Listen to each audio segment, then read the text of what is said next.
passeio de final de semana. Nós sabemos que o novo nascimento é uma realidade espiritual. Não é? Realidade espiritual. Salvação não é um passeio de fim de semana. Significa que salvação é um processo. Um processo que pode ser figurado ao carregar a cruz através das circunstâncias. Tome cuidado que a religião pinta isso diferente.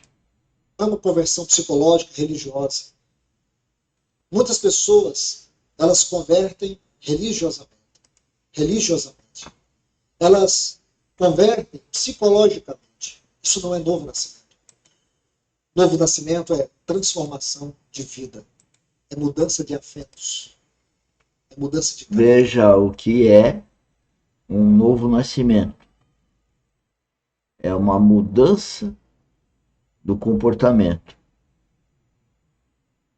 É transformação. A pessoa que não se transforma não está em processo de salvação da vida. Presta atenção nisso. É uma mudança tão tremenda que ela te tira de um estado de condição de filhos da ira, que estavam destinados ao inferno, e nos transporta para o reino do Filho, a filiação eterna, que tem como base o perdão. E aí nós somos elevados à posição de filhos de Deus. Aí sim, isto é novo nascimento.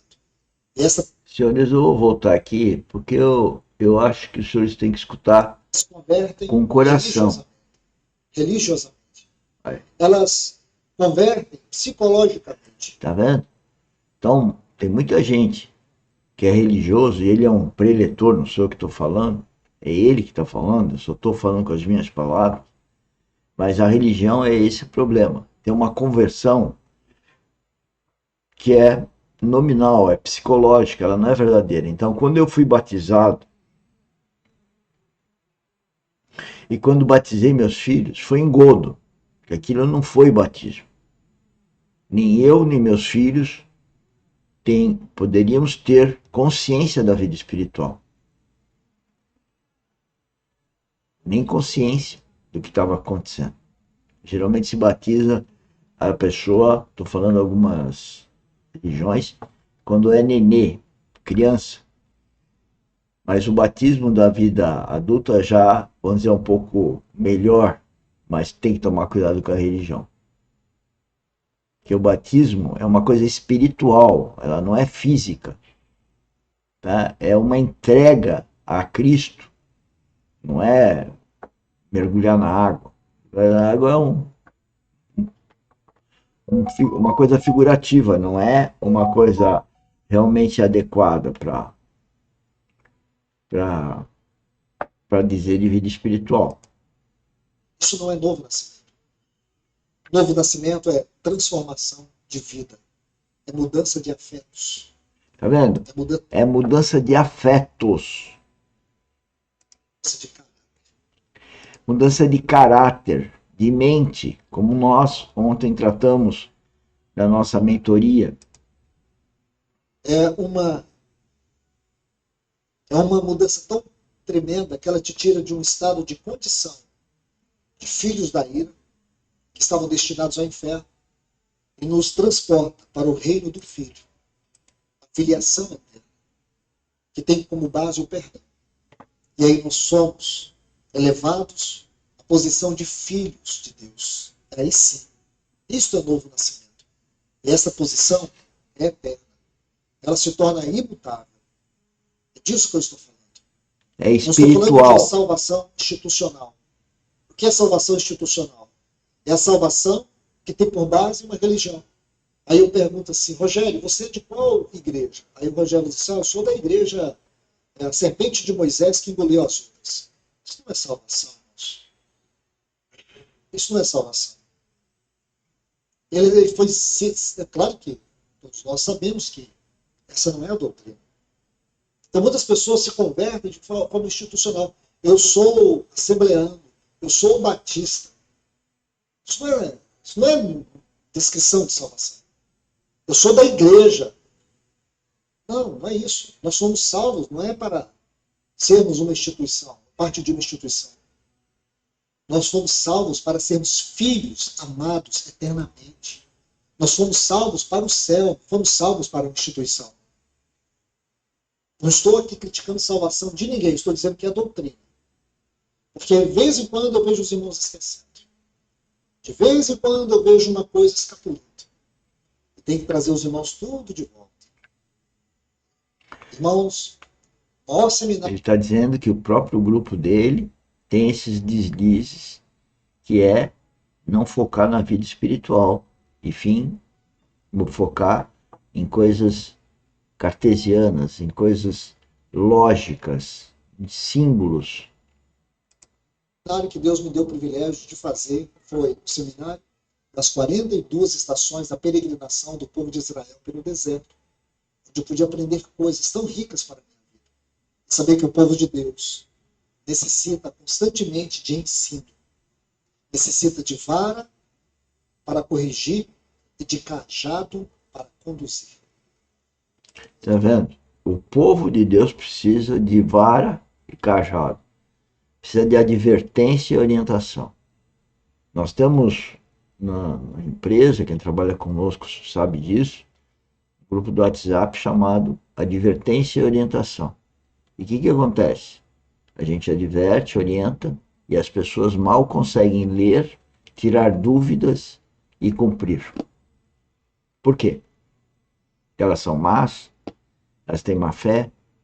São preguiçosas? Não. Falta maturidade espiritual. Digo para vocês, numa assembleia onde os irmãos que ministram, eles têm compromisso com o que eles fazem, não com o que Deus faz, não é uma assembleia aprovada por Deus. Um presbitério que ama o presbitério e não ama a igreja, não é um presbitério.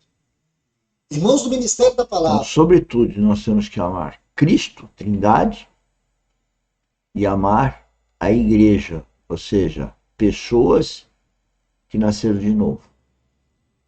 É isso que ele acabou de dizer.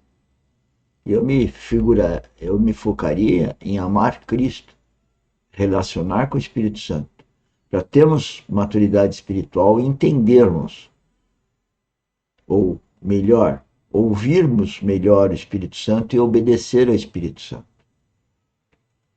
Eu tenho estudado que não são as minhas palavras que, à medida que são ouvidas, são entendidas. Mas sim, as minhas palavras podem fazer que, se você ouvi-las com amor, você vai ter a revelação. É diferente. Eles amam pregar a palavra, mas eles não amam falar de Deus na sua igreja, eles não têm ministério. Por que muitos irmãos vêm aqui e pregam, sobem nesse púlpito, pregam para vocês, pregam para nós, e um dia eles dão as costas e vão embora? Porque eles amavam o que eles faziam, e não o que Deus estava fazendo. Então, lembro agora de muitas pessoas que trabalhavam com a gente, e um dia chegaram para a gente e falaram assim: não vou trabalhar mais. Olha, porque não entenderam que desde os 19 anos, foi antes de eu montar a empresa, eu já era conduzido pelo Espírito Santo. A empresa e toda a condução dela foi guiada pelo Espírito Santo, que pese os erros. E um dia a pessoa fala que não quer trabalhar para a nossa empresa, que sempre espiritualmente foi guiada pelo Espírito Santo, que pese os meus erros. Então a pessoa que não quer trabalhar conosco é porque ela não quer trabalhar para o reino de Deus. É porque ela não identifica o Cristo que existe em mim como líder. Ou não aconteceu isso com Cristo? Não aconteceu isso com Paulo? Aconteceu.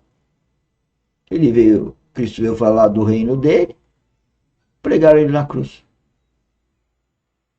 Cuspiram, bateram. E Paulo? Cara super culto, religioso, depois encontra Cristo, se arrepende e fala que tudo que tudo que ele fez era, sei lá, lixo, falar com as minhas palavras, em relação ao que ele estava vivendo com Cristo. Nós estamos aqui, a academia está aqui, para falar com palavras simples, os meus erros de português, com os meus erros de uma forma geral, falar de Cristo e procurar atingir a muitos. Agora, engraçado que tive conosco pessoas muito próximas,